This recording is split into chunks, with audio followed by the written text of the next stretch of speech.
সিঁড়ি দিয়ে উঠতে এবং নামতে কষ্ট হয়, হাঁটু ভেঙে বসতে কষ্ট হয়, ওষুধ, কারেকশন থেরাপি ও অপারেশন।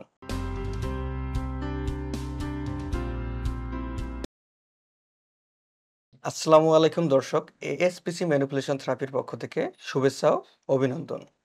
আজকে আমরা কথা বলবো হাঁটু ব্যথার কারণ ও প্রতিকার নিয়ে। হাঁটু ব্যথা হলেই আমরা মনে করি হাঁটুতে ক্ষয় হয়েছে বা ক্যালসিয়াম শুকিয়ে গেছে। হাঁটু ব্যথা রোগ নির্ণয়ের জন্য প্রপার হিস্ট্রি ও ফিজিক্যাল অ্যাসেসমেন্ট জরুরি। হাঁটু ব্যথা বিভিন্ন কারণে হয়ে থাকে।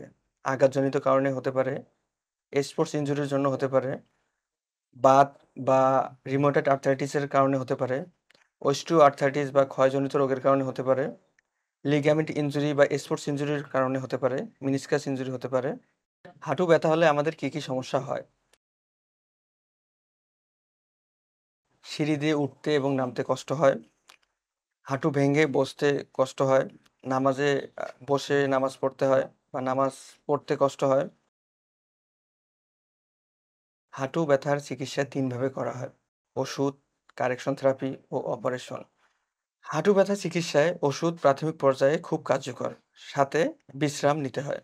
দর্শক, জটিল পর্যায়ে এবং স্পোর্টস ইনজুরির ক্ষেত্রে, যেমন এসিএল ইনজুরি, মিনিসকাস ইনজুরি এবং আদার্স কর্নিক অস্টিওআর্থ্রাইটিসের ক্ষেত্রে হাঁটুর রিপ্লেসমেন্ট প্রয়োজন পড়ে বা সার্জারির প্রয়োজন পড়তে পারে।